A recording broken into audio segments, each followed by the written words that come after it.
तो आइए अब हम सभी भक्तजन बड़ी ही श्रद्धा और प्रसन्नचित्त मन से छठ माता रानी का ध्यान करते हुए कथा को सुनते हैं। मथुरा का राजा कंस जब अपनी बहन देवकी को विवाह के बाद विदा करने जा रहा था, तभी आकाशवाणी हुई कि हे कंस, जिस देवकी बहन को तुम इतने लाड प्यार से विदा कर रहे हो, उसी के गर्भ से जन्मे हुए 8वां पुत्र तुम्हारा मृत्यु का कारण बनेगा। इस आकाशवाणी को सुनने के बाद कंस ने अपनी बहन देवकी और बहनोई वसुदेव को कारागार में डाल दिया। कंस ने एक एक करके वसुदेव और देवकी के 6 पुत्र को मार डाला। जब 7वें बच्चे का जन्म का समय निकट आया तो देवर्षि नारद जी वसुदेव और देवकी से मिलने गए और उनके दुख का कारण जानकर देवकी को हस्तष्ठी देवी का व्रत रखने की सलाह दी। जब देवकी ने नारद जी से हस्तष्ठी व्रत का महात्म्य और कथा के बारे में पूछा तो नारद ने प्राचीन कथा सुनाना शुरू किए कि चंद्रव्रत नाम का एक राजा था, जिसका एक ही पुत्र था। राजा ने राहगीरों के लिए एक तालाब खुदवाया, लेकिन उसमें पानी नहीं था, वह सूख गया। राहगीर उस तालाब से गुजरते थे और सूखा तालाब देखकर राजा को बुरा भला कहते थे। यह समाचार सुनकर राजा को बहुत दुख हुआ कि उसने तालाब खुदवाया था, उसका धन और धर्म दोनों व्यर्थ हो गए। उसी रात वरुण देव राजा के स्वप्न में आए और कहा कि यदि तुम अपने इकलौते पुत्र की बलि इस तालाब में दोगे तो यह जल से भर जाएगा। प्राप्त काल राजा ने दरबार में सपने में कही गई बात बताई और कहा कि यदि मेरा धर्म धन दोनों ही बर्बाद हो रहे हैं तो हो जाएं, मैं अपने इकलौते पुत्र की बलि नहीं दूंगा। जब यह समाचार प्रजा के माध्यम से राजकुमार तक पहुंचा तो वह सोचने लगा कि यदि मेरे बलिदान से तालाब में पानी आ जाए तो प्रजा का कल्याण होगा। यह सोचकर राजकुमार अपनी बलि देने के लिए तालाब में जा बैठ गया। अब वह तालाब पानी से लबालब भर गया था। तालाब में रहने वाले जीव जंतु से भरा हुआ था। राजा अपने इकलौते पुत्र की बलि से दुखी होकर वन में चला गया। वहां जब वह पहुंचा तो वहां देखा कि बहुत सारी स्त्रियां व्रत कर रही हैं। उन्हें देखकर राजा ने उनसे पूछा कि वो कौन सा व्रत कर रही हैं और क्यों कर रही हैं, इसे करने से क्या फल मिलता है, क्या होता है। यह पूछने पर स्त्रियों ने हलषष्ठी व्रत की पूरी विधि बताई। यह सुनकर राजा वापस नगर में गया और अपनी रानी के साथ उस व्रत का पालन किया। व्रत के प्रभाव से राजकुमार जीवित तालाब से बाहर आ गया। राजा अपने परिवार सहित हलषष्ठी माता का गुणगान करते हुए सुखपूर्वक रहने लगा। जय हो छठ माता। जैसे आपने राजा का पुत्र को लौटाए, उसी तरह कथा सुनने वाले, कहने वाले, सुनाने वाले सभी के बच्चे के दीर्घ आयु रखें। तो अब सुनते हैं दूसरी कथा। अब नारद जी ने देवकी को हलषष्ठी व्रत की दूसरी कथा सुनानी शुरू की कि उज्जैन नगर में 2 सहेलियां रहती थीं। एक का नाम रेवती और दूसरी का नाम मानवती था। रेवती के कोई संतान नहीं थी, जबकि मानवती के 2 पुत्र थे। रेवती अपनी सहेलियों के बच्चे से हमेशा जलती थी, ईर्ष्या करती थी और अपने पुत्रों को मारने के उपाय खोजती रहती थी। यानी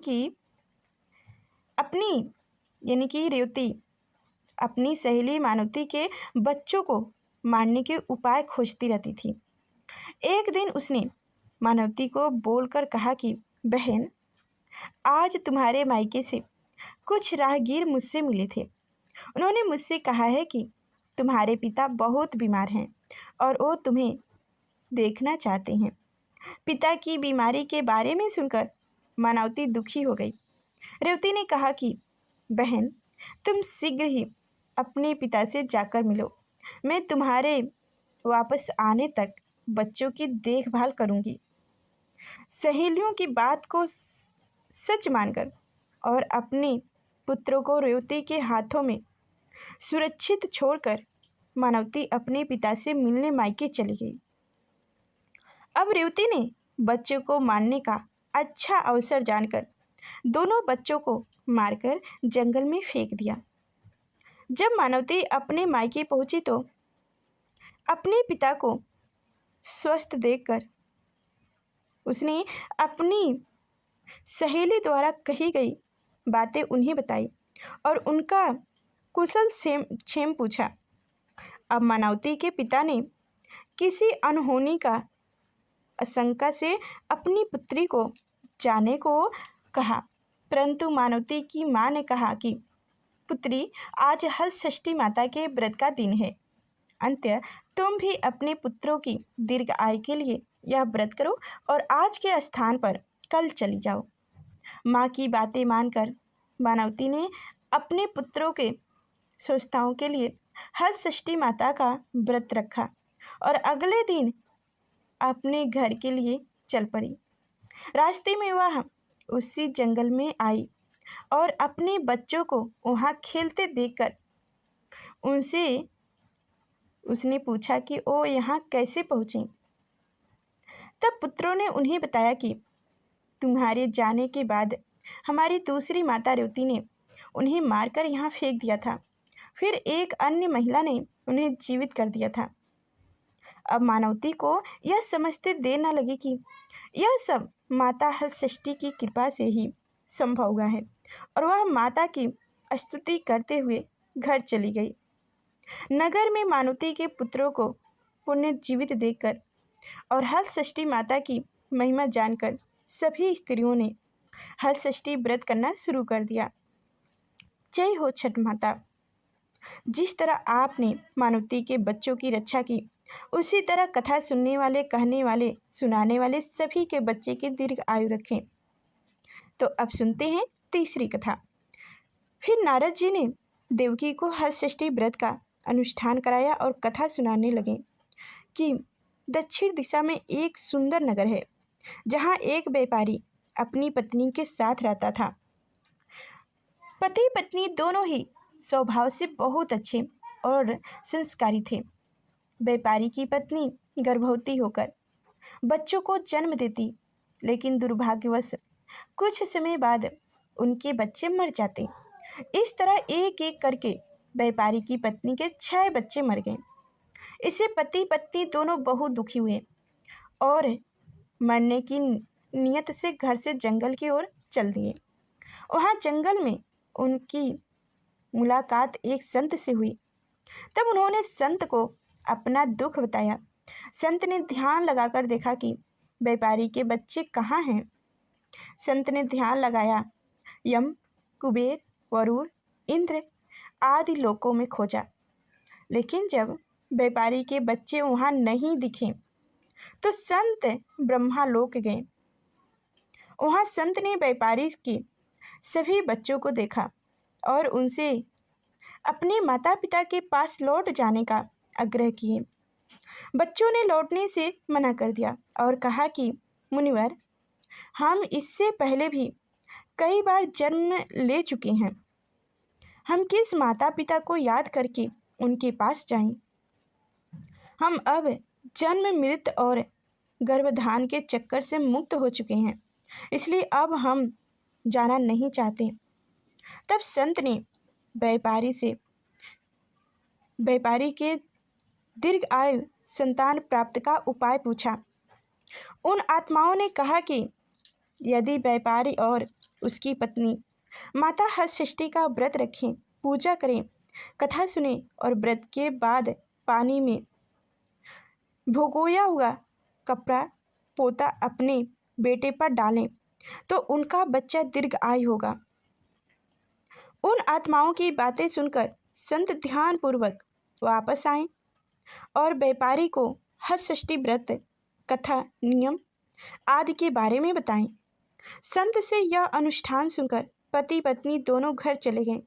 कुछ समय बाद जब हलषष्ठी व्रत का दिन आया तो उन्होंने व्रत रखा और संतान प्राप्ति का वरदान मांगा। माता हलषष्ठी की कृपा से अब व्यापारी की पत्नी गर्भवती हो गई और उसने एक सुंदर बच्चे को जन्म दिया। अगले व्रत पर संत के बताए अनुसार उन्होंने अपने बेटे को पोता दिया।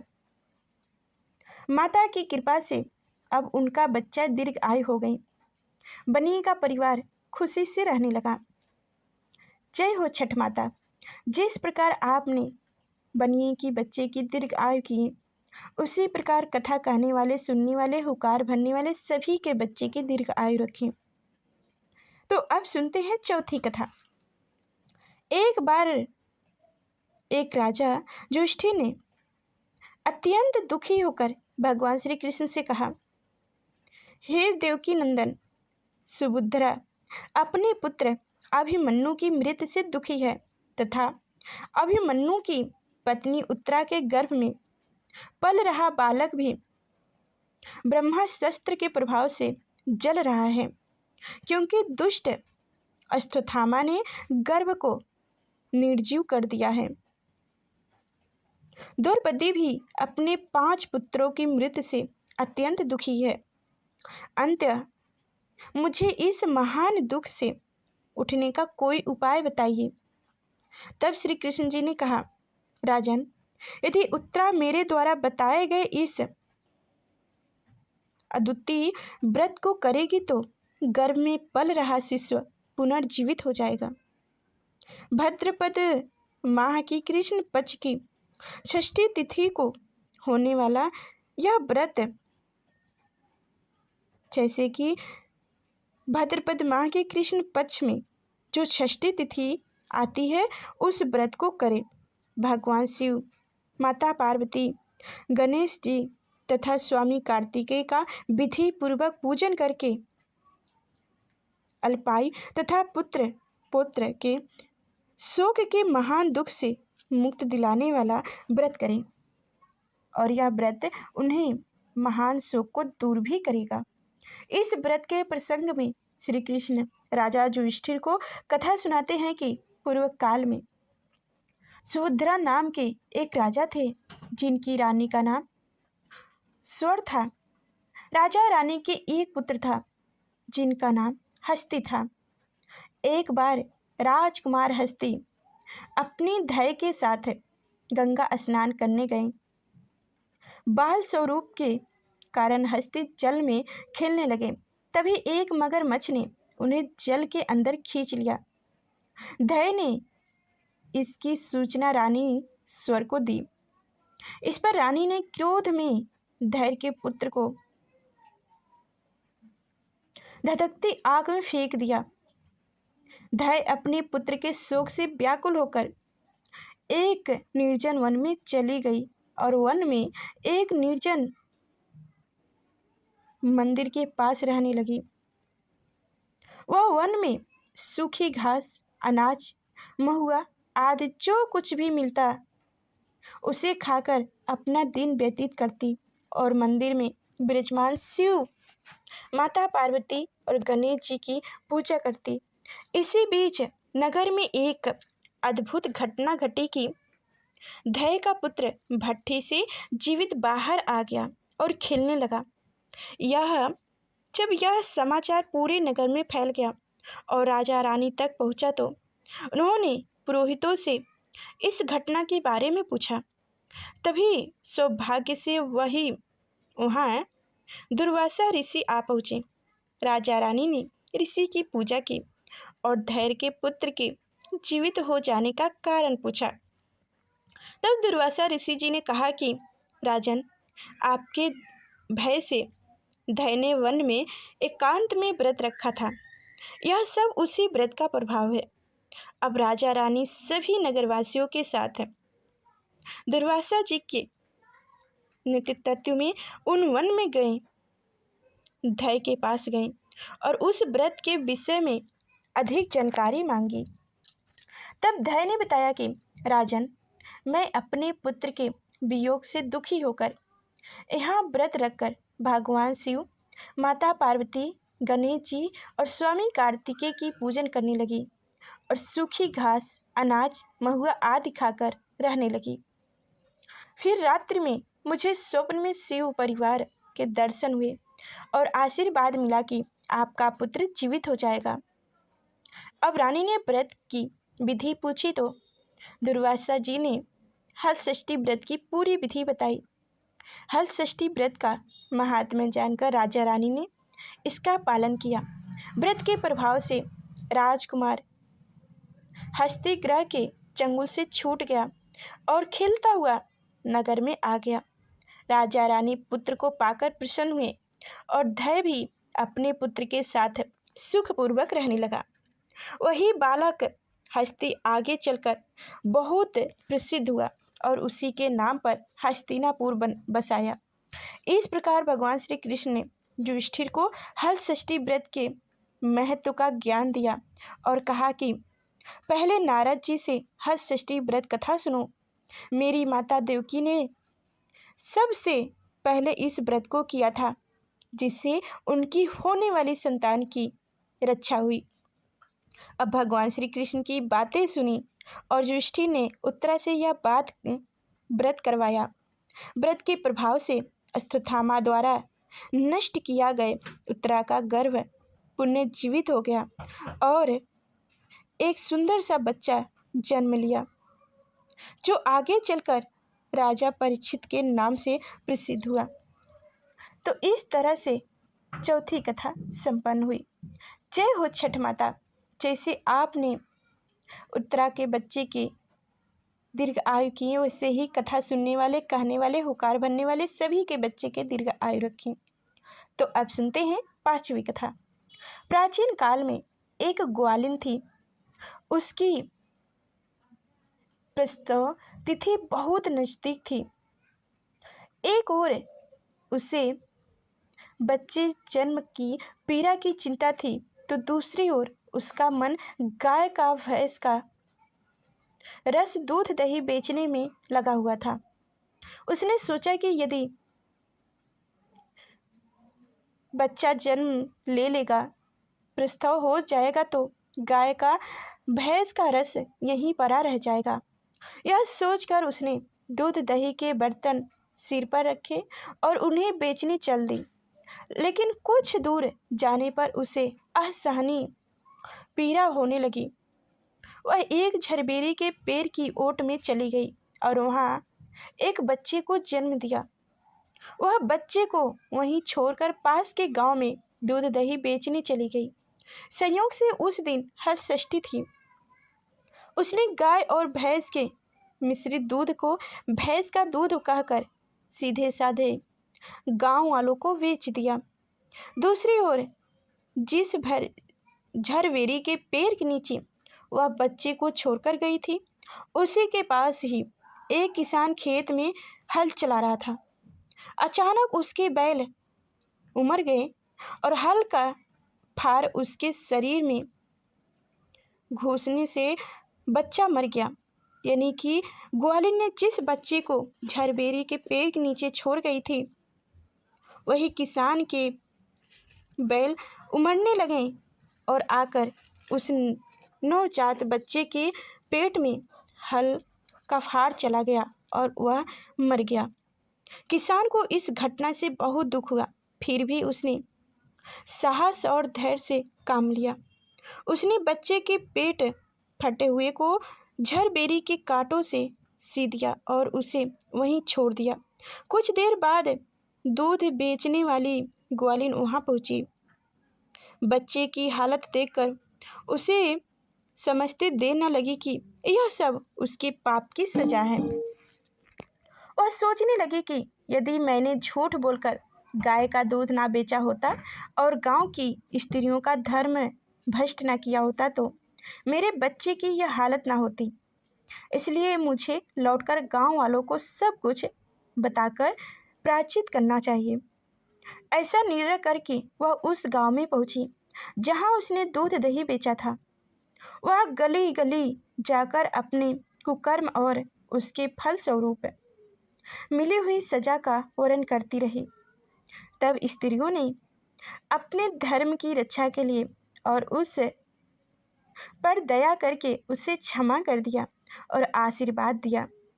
जब वह अनेक स्त्रियों से आशीर्वाद लेकर पुण्य झर बेरी के पेड़ के नीचे पहुंची तो यह देखकर आश्चर्यचकित रह गई कि उसका पुत्र वहीं जीवित पड़ा है।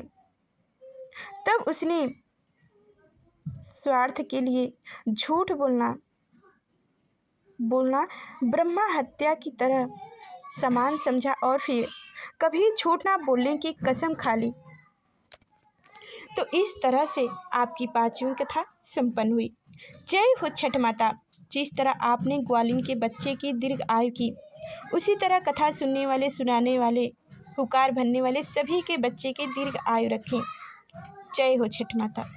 तो अब सुनेंगे 6वीं कथा। एक समय की बात है, कांसीपुरी में एक देवरानी और जेठानी रहती थी।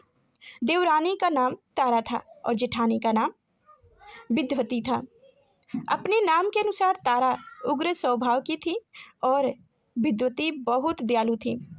एक दिन दोनों ने खीर बनाकर उसे ठंडा होने के लिए आंगन में रख दिया और अंदर बैठकर बातें करने लगी। तभी 2 कुत्ते ने खीर देख ली और उसे खाने लगे। अब आवाज़ सुनकर दोनों बाहर आई और देखा कि कुत्ते उनकी खीर खा रहे थे। विद्वती ने फिर अपनी खीर का बचा हुआ हिस्सा कुत्ते को सामने डाल दिया और तारा ने दूसरे कुत्ते को एक कमरे में बंद करके पीटना शुरू कर दिया। किसी तरह वह कुत्ता अपनी जान बचाकर बाहर भागा। अगले दिन दोनों कुत्ते एक जगह मिलते हैं और एक दूसरे का हाल चाल पूछते हैं। इस पर विद्वती की खीर खाने वाला कुत्ता कहता है कि वह महिला बहुत दयालु थी, उसने बची हुई खीर भी मुझे खाने को दे दी। भगवान करे कि जब मेरा दोबारा जन्म हो तो मैं उसी का बच्चा बनूं और उसकी अच्छे से सेवा करूं। अब दूसरा कुत्ता कहता है कि मुझे भी उस स्त्री का बच्चा बनना चाहिए ताकि मैं उससे बदला ले सकूं। उस दिन हलषष्ठी व्रत था। तारा की पिटाई से वह कुत्ता बेदम होकर मर गया। अगले हलषष्ठी व्रत के दिन तारा ने एक पुत्र को जन्म दिया। जन्म के बाद अगले हलषष्ठी व्रत के दिन वह बच्चा मर गया। इसी तरह तारा ने एक एक करके 5 पुत्र को जन्म दिया। उसका पुत्र 1 वर्ष के बाद हलषष्ठी व्रत के दिन ही मर जाता था, जिससे तारा दुखी हो गई और हलषष्ठी माता की प्रार्थना करने लगी। उसी रात तारा को स्वप्न में वही कुत्ता दिखाई दिया जो उसकी पिटाई से मर गया था। कुत्ते ने स्वप्न में तारा से कहा कि मैं तुमसे बदला लेने के लिए तुम्हारा पुत्र बनकर आ रहा हूँ और मरने के बाद फिर आऊँगा। तब तारा ने अपने अपराधों के लिए क्षमा मांगी तो उस कुत्ते ने कहा कि तुम्हें हलषष्ठी व्रत करना चाहिए ताकि तुम्हें दीर्घ आयु पुत्र की प्राप्ति हो। स्वप्न में बताई गई विधि के अनुसार तारा ने अगली बार हलषष्ठी व्रत किया और माता से आशीर्वाद मांगा। हलषष्ठी माता की कृपा से तारा ने एक दीर्घ आयु बालक को जन्म दिया और सुखपूर्वक रहने लगी। इधर विद्यावती ने भी हलषष्ठी व्रत किया और माता की कृपा से एक सुंदर और गुणवान पुत्र को जन्म दिया और सुखपूर्वक रहने लगी। जय हो छठ माता। इस तरह से आपका 6 कथा संपन्न हुआ। जय हो छठ माता। जिस प्रकार आपने तारा के बच्चे की दीर्घ आयु की, उसी प्रकार कथा कहने वाले, सुनने वाले, हुकार भरने वाले सभी के बच्चे की दीर्घ आयु रखें। जय हो छठ माता। तो उम्मीद करती हूँ कि आज की हमारी कथाएं आप सभी को अच्छी लगी होगी। तो लाइक और चैनल को सब्सक्राइब करें और कमेंट बॉक्स में जय हो छठ माता अवश्य लिखिएगा और इस कथा को ज़्यादा से ज़्यादा शेयर भी कीजिएगा। फिर मिलते अगले नेक्स्ट वीडियो में, तब तक के लिए धन्यवाद।